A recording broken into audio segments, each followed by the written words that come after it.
Hari abantu benshi bibwira ko channel zabo zitangiye gukura ari uko bafite aba-subscribers ibihumbi cyangwa views nyinshi cyane, ariko ukuri ni uko hari ibimenyetso byinshi YouTube ibiguha mbere y'uko channel yawe ikura. Abantu benshi ntibabimenya bagahagarika gukora video bagacika intege. Uyu munsi rero ngiye kukwereka ibintu birindwi cyangwa ushobora kuba ibimenyetso birindwi byinshi utari uzi. Ikimenyetso cya mbere dutangiye rero hari icyo bita impression ziriyongera. Impression ziyongera gute rero?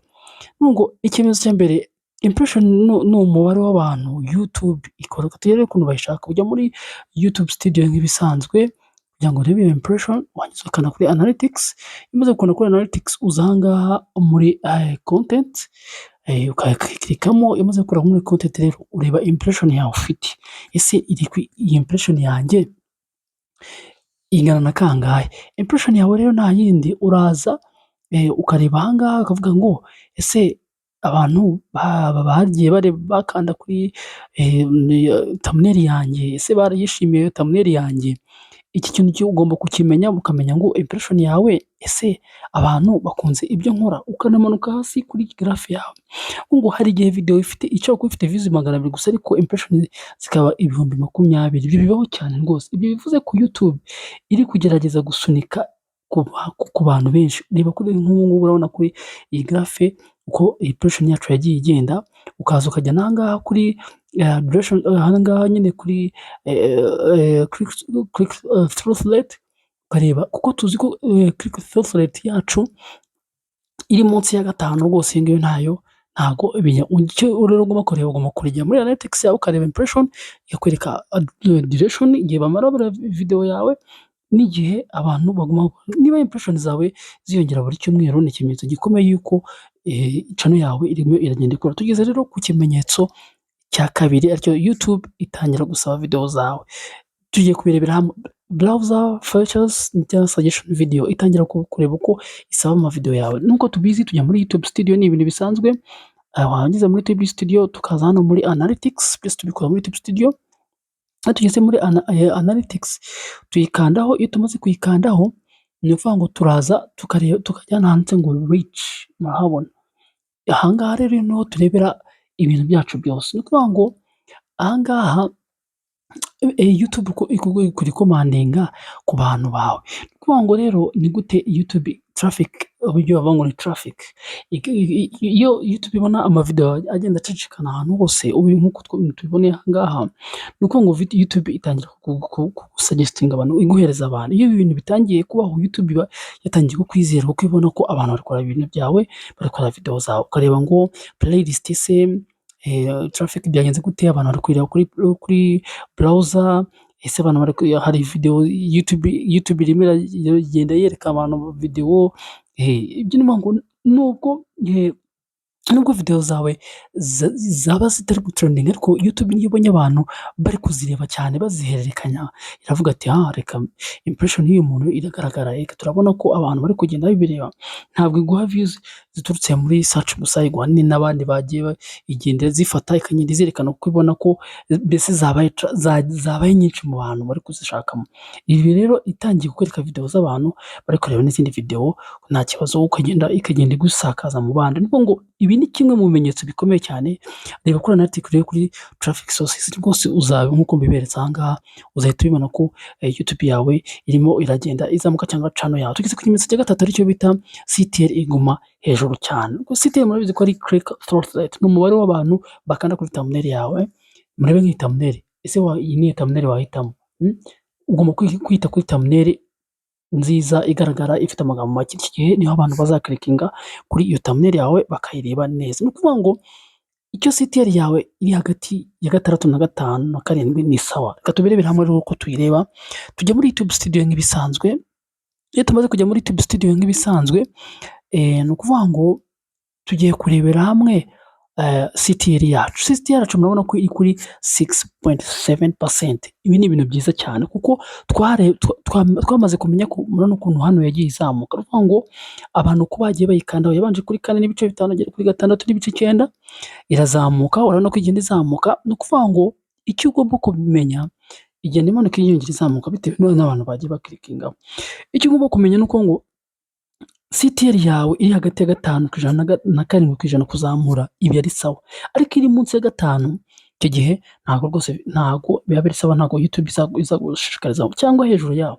Biba bivuze ko thumbnail zawe zikurura abantu. Ni ukuvuga ngo rero niba thumbnail zawe zikurura abantu ite kuri iki kintu. Tugeze ku kimenyetso cya kane, audience retention iri kuzamuka. Ese audience retention niba iri kuzamuka, abantu batangiye kureba video yawe igihe kirekire, barimo baramara umwanya bareba video yawe.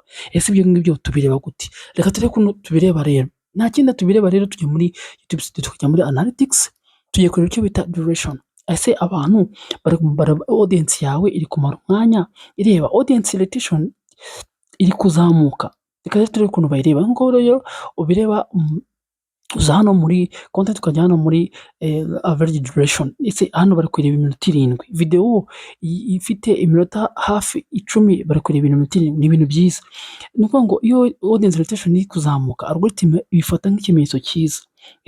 Niba abantu bareba video yawe mu minota 5, video yarangije mu minota 10, ni ikintu cyiza. Hano murabibona bagiye bayireba ku minota 7, 4, 6, 8, mu minota 10 biri kuzamura. Barebyemo, urabona ko hano ubwo buryo bagiye barebamo ari ibintu byiza, nibura ni icya kabiri cya video. Ariko iyo iri munsi ntabwo icyo gihe YouTube izagushaka. Ibyo ni byiza cyane. Gerageza gukora intro ngufi, ntutinze abantu kandi ugere ku ngingo y'ibyo uri kuvuga kugira ngo umuntu ntarambirwe, sibyo? Kora effect nziza, ukore sound nziza, ukore editing nziza kugira ngo umuntu akube kuri video yawe. Tugeze rero ku kimenyetso cya 5, aricyo subscribers batangira kuza mu buryo busanzwe. Icyo subscribers batangira, ni ukuvuga ngo icyo ugomba kujya tugere nko kuri ino video, murabona urayifunguramo, uyikandamo, ukaza no kuri analytics.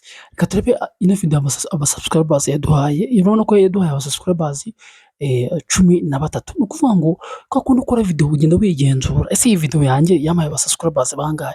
Ni iki mpamvu tumenye ko iki kimenyetso kivuga ngo aba subscribers batangira kuza mu buryo busanzwe, kubera ko YouTube yatangiye kukwizera, yatangiye kurekomandinga abandi, kuko urabona ko hari ibyo uri gufasha. Reka turebe nk'indi video hano ya kabiri, urugero tujye kuri analytics, turebe uburyo ino video nayo yaduhaye abandi aba subscribers ko tubireba. Ujya muri analytics ugahita uza hano ukareba aba subscribers YouTube yaguhaye. Urabona ko yampaye aba subscribers 6. Ni ukuvuga ngo iki kintu ugomba kucyitaho neza. Tugeze rero ku kindi kimenyetso, aricyo cya 6, video zishize zitangira kongera video zishaje zitangira kongera views. Ni ukuvuga ngo za video za kera wakoze, iki ni ikimenyetso gikomeye kurusha ibindi. Video wakoze hashize amezi iratangira kongera kubona views.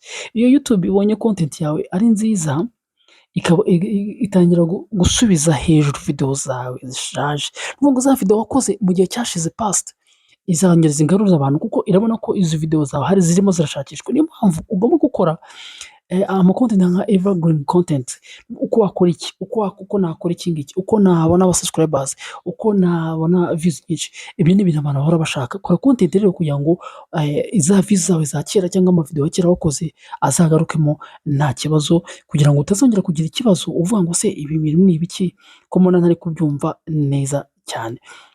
Tukomeze rero tugende tugeze, ngiye kubereka ikindi kimenyetso aricyo cya nyuma kugira ngo tugendane neza. Ikimenyetso cya nyuma aricyo cya 7 kiravuga ngo abantu batangiye kugaruka kureba video zawe. Ni gute abantu rero batangira kugaruka kureba video zawe? Ni gute abantu rero baravuga ati se uno muntu yatwigishije ikintu, reka dusubire kureba video ze. Si video ze zigishaga iki? Video ze zatumenyeshaga iki? Icyo gihe rero abantu batangiye kugaruka, ibimenyetso ni ukuvuga ngo abantu batangiye kugaruka kureba video zawe. Iki ni kimwe mu bimenyetso bikomeye cyane byereka channel yawe ko iri gukura, kandi channel yawe ifitiye icyizere n'abantu na audience yawe. Reka turebe ukuntu ibyo bintu twabikora. Ese tubikora gute? Ibyo bintu noneho tujye kureba ukuntu tubikora. Ni ukuvuga ngo hano ushobora guhitamo video ushaka. Reka duhitemo nk'iyi video ya 3. Nitumara kuyihitamo iyi video ya 3, turakanda kuri analytics, tujye kureba ese icyo bita views return. Abantu barebaga video nk'uko tumaze kureba cya kimenyetso cya 6 bagarutse kureba views zarangiye ziragaruka. ni ukuvuga ngo abantu barebye ku video ya mbere baragarutse bongera bareba indi video, za views zirongera ziba returned. Ubirebera he? Ujya muri audience, wajya audience by watch behavior, ukareba ngo aha ngaha hari new viewers, new viewers, casual viewers, regular viewers. Ni ukuvuga ngo aha ngaha hari igihe usangamo return viewers, ni ukuvuga ngo ukareba uburyo ngo ntabwo uba ubikora views ziturutse ku bantu bashya gusa, ahubwo abantu bamaze kureba video yawe rimwe batangira kongera kugaruka kureba izindi video ushyizeho kugira ngo bamenye. Rero iyi video niyo igufashije rwose, jya ukora subscribe.